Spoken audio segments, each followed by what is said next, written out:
Greetings everyone, here is Lodrik again, and this is a game war in the Pacific Advanced Edition. This is my play by email match against AsuRob. He's a like commander, and for me it is the commander of Japan. This game is still ongoing.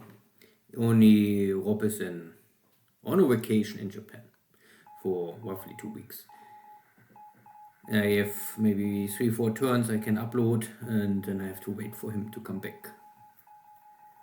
So we can still see here my submarine blockade of Ceylon. Yeah, I try at least to interdict and reduce the chance that the cargo will arrive here at Ceylon to starve out the British army. But British destroyers are very capable in thinking or damaging submarines, so let's see if I can really maintain this.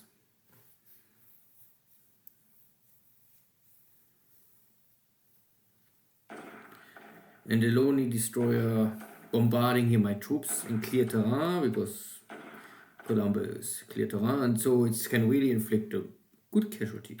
3 destroyers, okay. And this is a single one.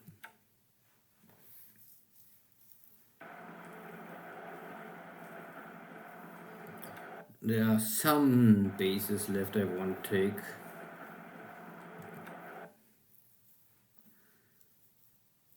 But overall I would say I'm on enough positions and places over the map engaged already. I don't need a next big thing.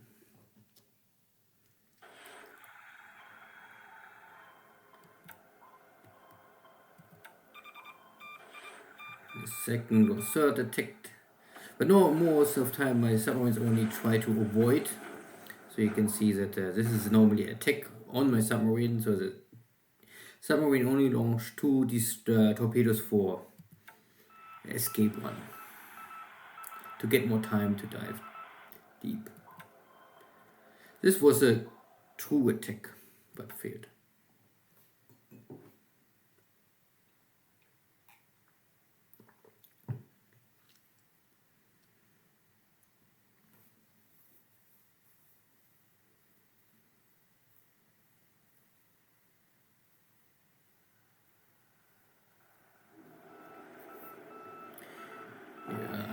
Try to slow down the Australian forces retreating. And I also use my zeros to support this kind of bombardments.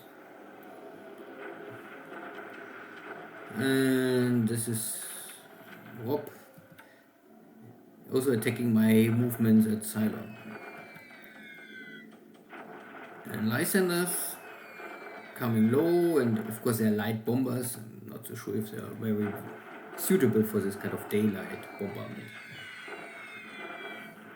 But Hudson's 2Bs these are all light bombers. You can see the bomb load is so low that I'm not so sure if you can really call them a bomber. I mean, light bombers, I would say. But my flag is for some reason not good enough to really down them, even if they are at 3,000 feet. Wellington is a much heavier medium bomber, so this is maybe the most heavy. You can see 8 500-pound bombs. This is the same like a P-17.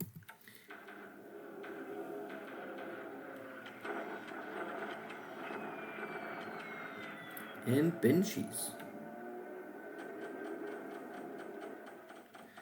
So the British American Air Force at Ceylon really slow down my operations, and I don't have the manpower to simply wipe out all the British there, so it's maybe more stalemate, similar to Fiji.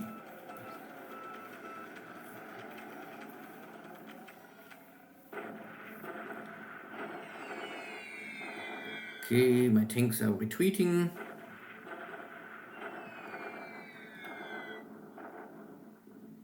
Even seagulls are taking me now.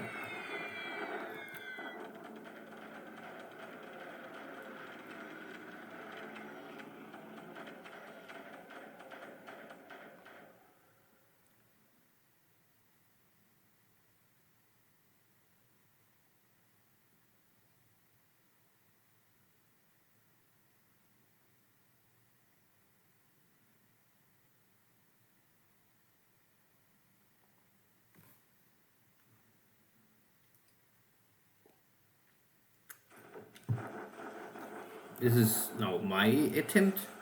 So I push my army south of Rockhampton. It's not really the attempt to take Brisbane, but to create a panic and maybe simply inflict casualties on the Australian side. So I was able to defeat this mobile unit. And Stewart Island. But no one is here.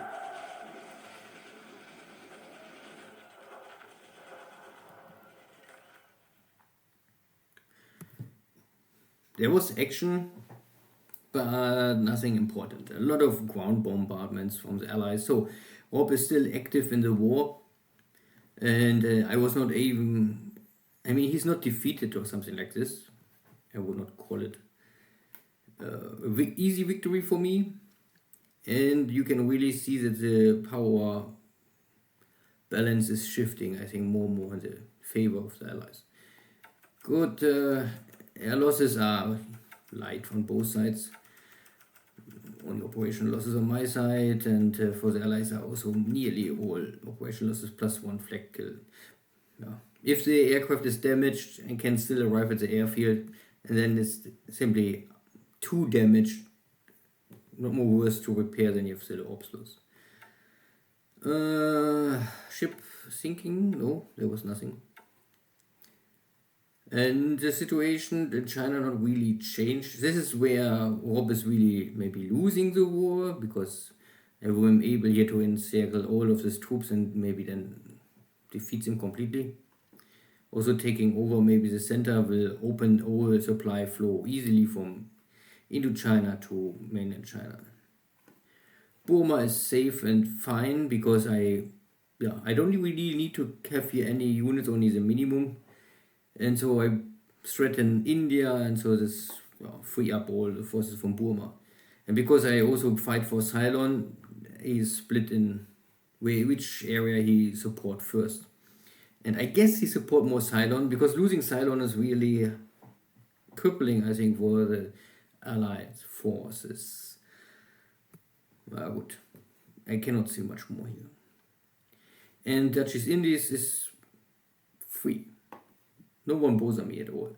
I also control Darwin. What I cannot control is Perth. So I guess that sooner or later the submarines always go back to Perth, getting fixed up, and then come back to Dutch East Indies. But this is a range they have to travel.